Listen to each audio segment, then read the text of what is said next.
A very warm welcome to you at home. I am Musam Khalipi, and this is Afroshowbiz News, the show that brings you all things art and entertainment from around Africa. Now, we love hearing from you, so send us those emails at afroshowbiznews@sabc.co.za. Also follow us on Twitter. Our handle is @AfroShowbizNews. Let's get right to it with today's headlines.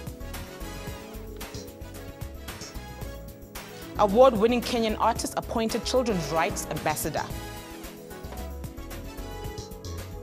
The 4th Chalet Wote Street Art Festival takes place in the capital of Accra.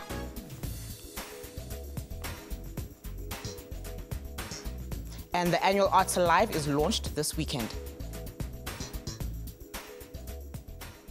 Award-winning Kenyan Afrofusion singer Susanna Owiyo has been appointed Children's Rights Ambassador for Plan International in Nairobi. Plan International Development non-profit organization operating in 50 countries across Africa, Asia, and America. It aims to promote and protect the rights of children. Susanna Owiyo will be playing an ambassadorial role for Plan's Because I Am a Girl campaign in Africa, particularly in her home country, Kenya.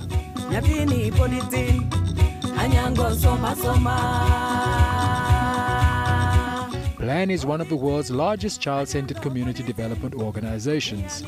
It focuses on education, economic security, water and sanitation, sexual health, and child participation. Actor and Slumdog Millionaire star Anil Kapoor is an ambassador for Plan in India. He donated his entire fee for the movie to the NGO's Universal Birth Registration campaign. In the US, some notable people associated with Plan International include Jacqueline Kennedy, David Elliott, Beau Bridges, Dina Eastwood, Scott Bakula, and Nicholas D. Christoph. The organization has also been featured in film, like the 2002 film About Schmidt.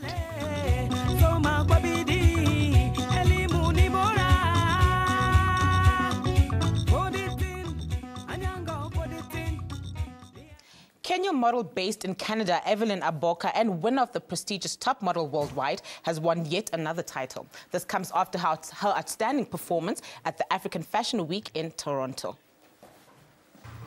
Evelyn took home the African Canadian Model of the Year award at the African Fashion Industry Awards.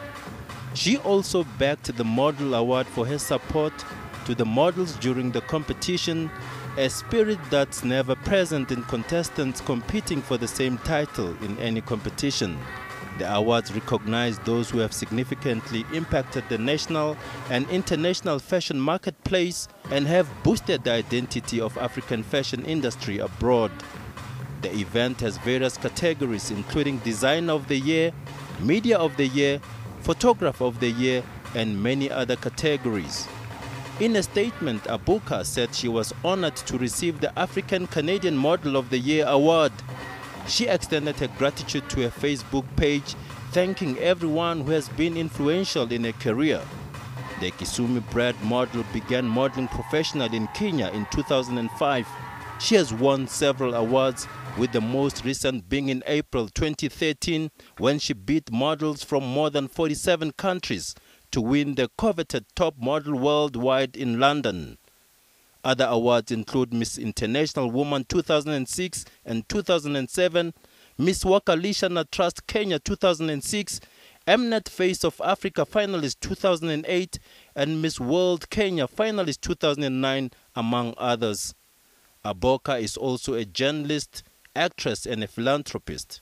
She plans to build a rescue center for street children in Kisumu through her organization Hope Africa Foundation. American Grammy Award-winning musician John Legend has cancelled his show in Zimbabwe. It was scheduled to take place in November. Sometimes you have to let your loved one know that they're special. Legend announced this development on his website but did not explain the reasons for this cancellation. However, his South African shows scheduled for November will go on ahead as planned. The cancellation of the much-anticipated concert at the Harare International Conference Center has sparked an outcry, with fans taking to social media to express their displeasure.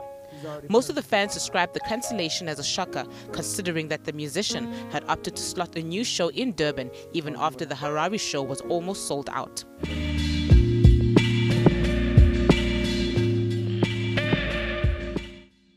musician has since updated his concert schedule on his website that also shows the rest of his shows. The organizers of the event said they would reimburse all fans from Ster-Kinekor in Sam Levy Village in Barrowdale. Ain't this what you came for? Don't you wish you came more? The refund procedure would take place over the course of 3 days, being from the 1st of October to the 3rd of October. Come on, let me kiss that. Ooh, I know you missed that. Legendary musician and Zimbabwean cultural ambassador Oliver Mtukudzi is to be honored at a star-studded dinner set to be held in London later this year.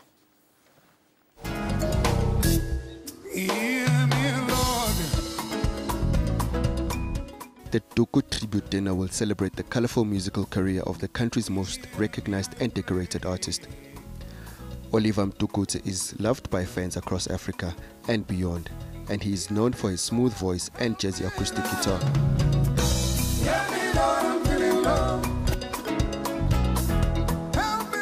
Duku, as he is affectionately known by his fans, has sold out concerts on global stages such as Europe, America, and Australia.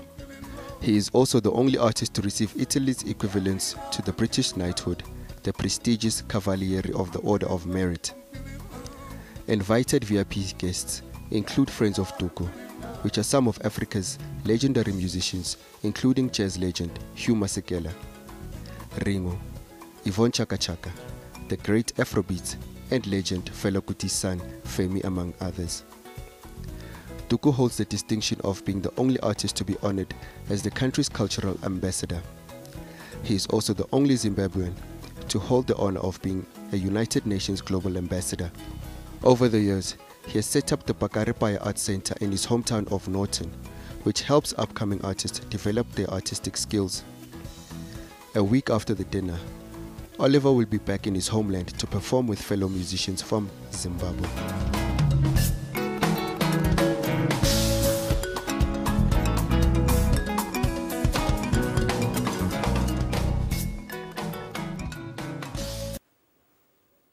The city of Tshwane in Pretoria is launching the Cool Capital Biennale. The initiative is to celebrate the creative and cultural wealth that the capital city has to offer. Now, to unpack what this Biennale is all about, we are joined in studio by Dibi Mohale, Public Relations Manager of the Open Window Institute Cool Capital Launch Project Manager. Hello and welcome to Afroshowbiz News. Thank you very much. I'm really happy to be here sitting with you and talking the Cool Capital. Thank you for joining us. Now, tell us a bit about what the launch of the Cool Capital is all about. The launch of the Cool Capital was actually last night. So we started the event at 5 o'clock at the Open Window Institute campus in Pretoria. The idea of the Cool Capital is to come out of the shell to celebrate Pretoria, because we were worried as the Papa Stad to be outshined by cities like Cape Town, which is the Mama Stad. So Cape Town has been launched the Design Capital of the World 2014. So we decided as Pretoria to step it up and steal the show and take it back home. So we decided from people like Peter Matthews, who's one of the big architects in Pretoria and South Africa at large, they joined together with artists, with designers, right across from fashion, photography and film as well. We have Pluto Panosis from the Open Window School as well. He's head of film, sorry.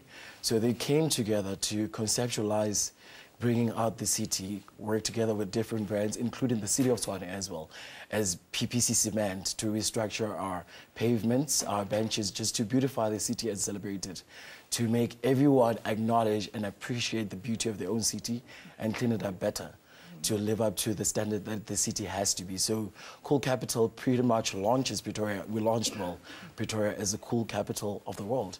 We've just been proudly South African, yeah. All right, now take us through some of the activities that took place last night at the launch. Oh, last night was fantastic.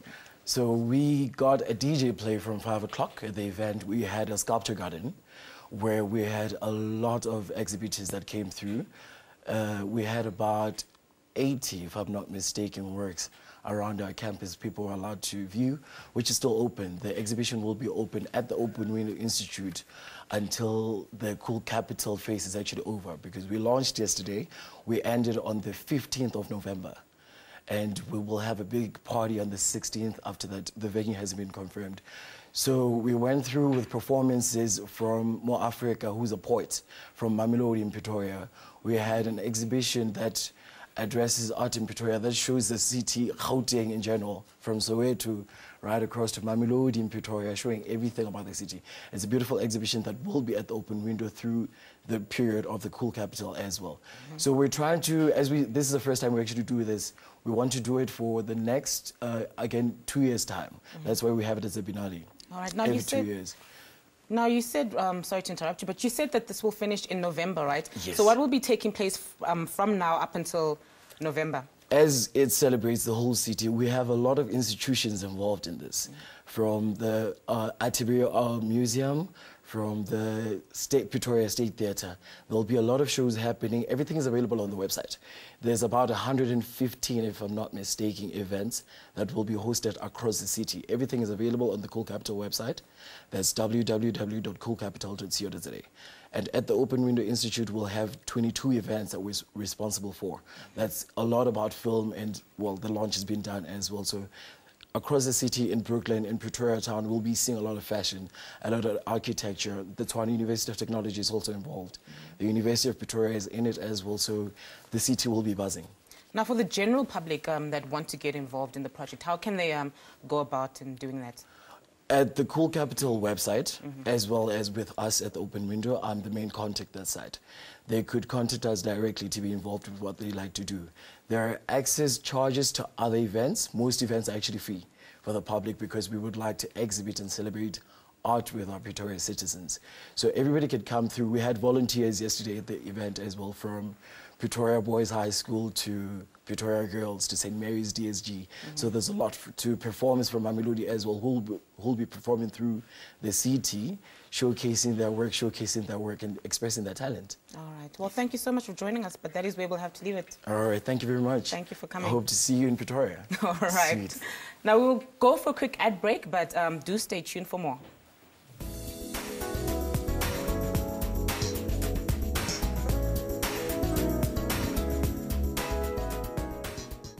SABC, sharing 20 years of inspiration.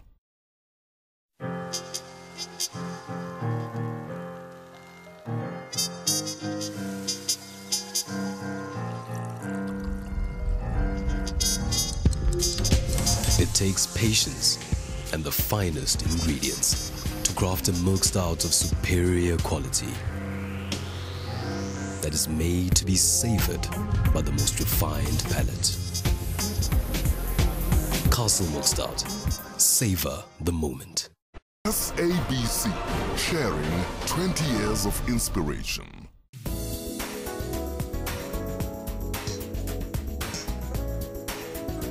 Welcome back. Ghana's capital, Accra, is hosting its 4th annual Chalet Wote Street Art Festival. The old port city of Jamestown comes alive with a mix of art, music, dance, and contemporary performance. The aim of the festival is to reimagine stories about Africa through a variety of art forms. These include graffiti murals, large photography displays, interactive art installations, live street performances, extreme sports stunting, and fashion. Organizers say their goal is to tell authentic African stories that promote a positive image of the continent. We're telling our own stories, and it's African artists who are leading that charge and telling the world a different story about who Africans are and what Africa really represents. You know, and Chalet Wote is part of that collective that's telling a new African story, that's repositioning Ghana as a creative hub, as a cultural destination, and also as a place for thriving creative economies. Performers and artists looked at a number of narratives about Jamestown and its relation to the themes of death and life, including graffiti on the walls. Jason Nico Anang is a graphic designer and illustrator. He worked with graffiti artists to create his interpretation of this year's theme, The Face of a Young African Child. This is a huge event. You know, it's very public, it's a massive event. And if Ebola was that much of a problem, they wouldn't have held the events in the first place. At the craft markets, visitors will get a chance to walk through various stalls selling merchandise ranging from clothes to African-inspired jewelry. The festival's vision is to develop a wider audience for the arts in West Africa by breaking creative boundaries and using art to rejuvenate public spaces. Nobel Prize winner for literature Doris Letting, who died last year, left instructions that her entire collection of 3,000 books should be donated to the Harare City Library. When I am down and oh my soul so weary. Lessing, who is the author of The Golden Notebook and The Grass is Singing, died last year at the age of 94. However, one of her last wishes was to have her personal book collection of over 3,000 books donated to the Zimbabwean Library. Lessing state executors have asked Book Aid International to help bring the collection to Zimbabwe. And sit a while with me. Lessing was born in Kermanshah, Persia, which is now called Iran, on 22 October 1990. She lived in the then Rhodesia, now Zimbabwe, for 25 years, from 1924 to 1949. Her love of books and literature was sparked at the age of 15, where she started selling magazines. Her first novel was published in 1950. However, her breakthrough novel was released 12 years later in 1962, titled The Grass is Singing.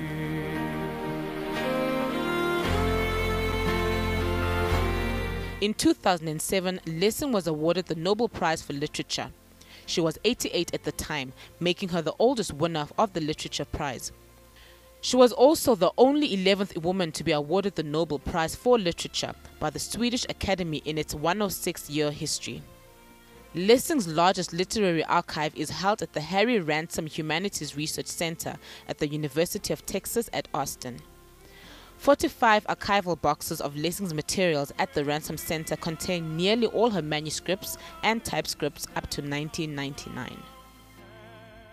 Kenyan author Okwiri Oduor is the winner of the 2014 Kane Prize for African Writing, together with $10,000. This award in Kenya is described as Africa's leading literary award. She's currently here in South Africa on a tour to launch her book titled The Gonjon Pin and Other Stories at the Book Lounge in Cape Town. She now joins us from our Cape Town studios. Hello, Okwiri, and welcome to Afroshowbiz News. Hi, thank you for having me here. Thank you for joining us. Now, Okwiri, you are the winner of the 2014 Kane Prize. Did this come as a surprise to you? Yeah, because my fellow shortlistees were the stories are also very incredible, and yeah, I guess I didn't expect it, so it is a wonderful surprise. All right, now, Okwiri, My Father's Head from Feast, Famine and Potluck is a short story that won you the prize. Is it a story about a personal journey, maybe? Well, I guess it was inspired by my own transition from childhood to adulthood. And for me, it came as a shock to find that I was an adult and I didn't have the mechanism of dealing with it. Everything just seemed to be happening very fast, and I was grieving the loss of my childhood. And so with that came a whole process of thinking about other things, you know, like mortality and just many things like that. So yeah, that's what inspired this story. All right, now, as a writer, winning this prize or any other prize, what does it mean to you as a writer? Well, the most basic, the most pragmatic thing that comes with a win is that it buys me time to write. So it means that I can take off time from work for a few months, maybe a year or something, to just focus on my own writing, and that's a great gift that any writer can receive. Apart from that, it means that I get access to audiences that I didn't have before. So even the fact that I'm here in South Africa and that you're telling me about My Father's Head, which is a story I've written that you know about because of the Kane Prize. So without that, I wouldn't have access to certain audiences, and that's also another gift. All right, now, Okwiri, you're in South Africa, and part of your visit will focus on the launching of your book, The Gonjon Pin and Other Stories. What are your expectations with this regard?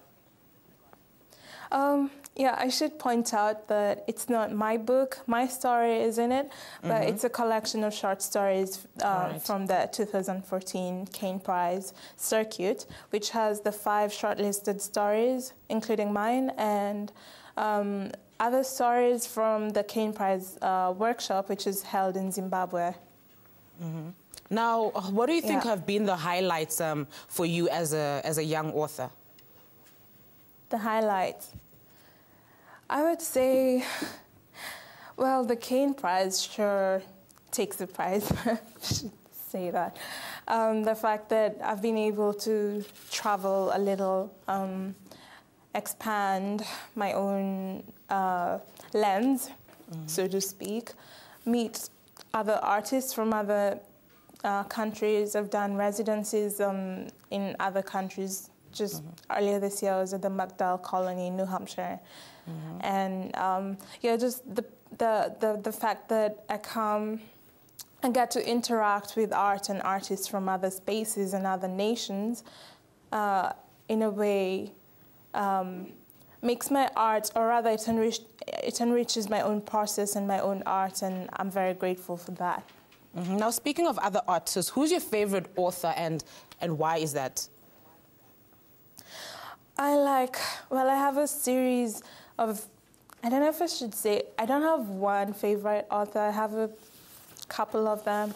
I really enjoy reading Zora Neale Hurston, who wrote Their Eyes Were Watching God. I like reading Toni Morrison, Jamaica Kincaid, Edwidge Danticat. Yeah, I think for me, the fact that they write female characters and female friendships so beautifully, and they're so unapologetic about the things they write, the womanhood and, you know, blackness and, you know, things like that. And for me, I find the works really speak to me at a very deep level. So, yeah. All right. Well, Okwiri, thank you so much for joining us. Thank you. Thank you for having me. That was Okwiri Odo from Kenya sharing to us about her books and sentiments. This week, we take a look at a book titled The Texture of Shadows by Mandla Langa. Texture of Shadows explores a world of hardened guerrilla fighters, corrupt police officers, ex-political prisoners, and the victims of abuse of a system of bannings and beatings. Set in 1989, it also explores hope, love, and beauty. Readers can be swept up in the story of Chaplain Nerissa Rodriguez, who is one of the characters in the book. Mandla Langa was born in Durban, grew up in Kwamashu Township, and studied for a Bachelor of Arts at the University of Fort Hare. In 1980, he won the drum story contest for the dead men who lost their bones. And in 1981, he was awarded the Arts Council of Great Britain bursary for creative writing, the first for a South African. Langa's published works include Tenderness of Blood, A Rainbow on a Paper Sky, The Naked Song, and Other Story, The Memory of Stones, and the award-winning The Lost Colors of the Chameleon.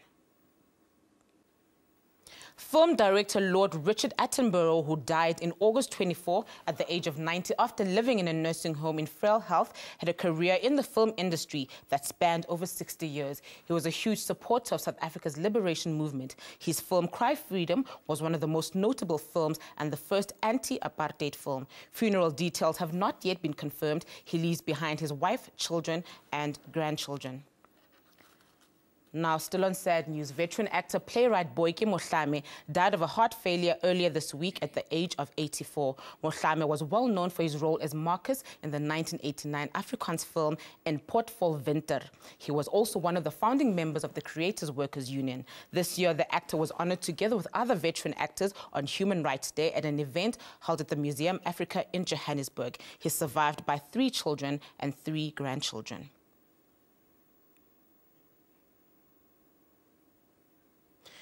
You are still watching Afroshowbiz News. If you've missed any of our shows, be sure to catch them on our YouTube channel by simply searching for Afroshowbiz News. Time now for another break. Do not go anywhere.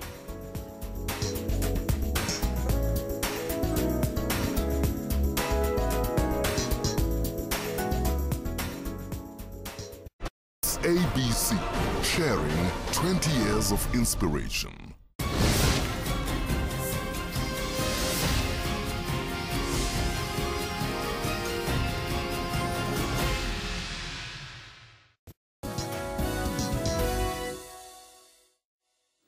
Welcome back. The annual Arts Alive International Festival will kickstart in Johannesburg on Sunday with Jazz on the Lake. The event celebrates and embraces arts and culture.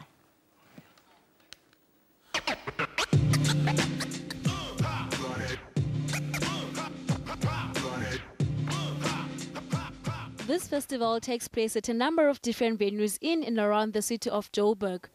It features theatre, dance, music, visual art and general entertainment. The festival has over the years maintained its reputation as being the major arts festival in the SADC region. Sunday's lineup will include South Africa's renowned musician Johnny Clegg. He'll be joined on stage by jazz artist Mbuso Khoza, a cappella trio The Soil and many others. International acts include Afroshowbiz singer Josh Mack from Zimbabwe, Rema Schwartz from Cape Verde and Vidya Shah from India. Last year, the festival celebrated 21 years since its inception in 1992. Audiences are advised to bring picnic baskets, camping chairs and blankets for comfort on the Zoo Lake lawns. The festival will run from the 31st of this month to the 10th of September.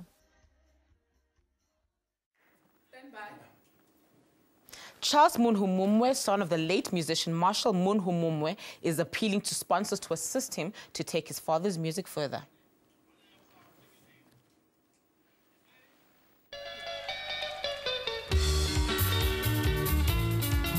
Munhumumwe, who believes he's talented, says he's determined to revive his father's musical career. In an interview, he said he has a burning passion to keep his father's legacy just like other sons of the legends are doing, but his efforts are being affected by lack of resources. He believes that promoters are mainly focusing on the already established artists. His appeal is for promoters to consider the plight of upcoming musicians as they are facing a huge task when it comes to hosting live shows. In the meantime, he has been opening for artists like Edson Nyamunda and has received positive response from his audience. The artist from Zimbabwe says if he can get the chance to perform with some of the already established artists, he is optimistic that the people of Zimbabwe will see the legacy of his father. Munhumumwe, who currently performs his father's songs, feels it is about time he records his own songs. He has written 35 songs so far, and from them he has compiled 6 which are ready for recording, but because of financial constraints he is failing to get in the studio to record. His father, Marshall Munhumumwe, suffered a stroke in 1997 following a car crash.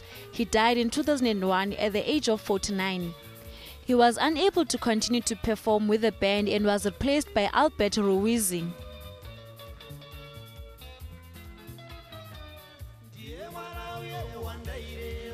Nigerian-American actress Uzo Nwaneka Aduba has won this year's Emmy for Outstanding Guest Actress for her role in the American comedy drama series Orange is the New Black. Uzo Aduba, reading for Tasty. So there I am.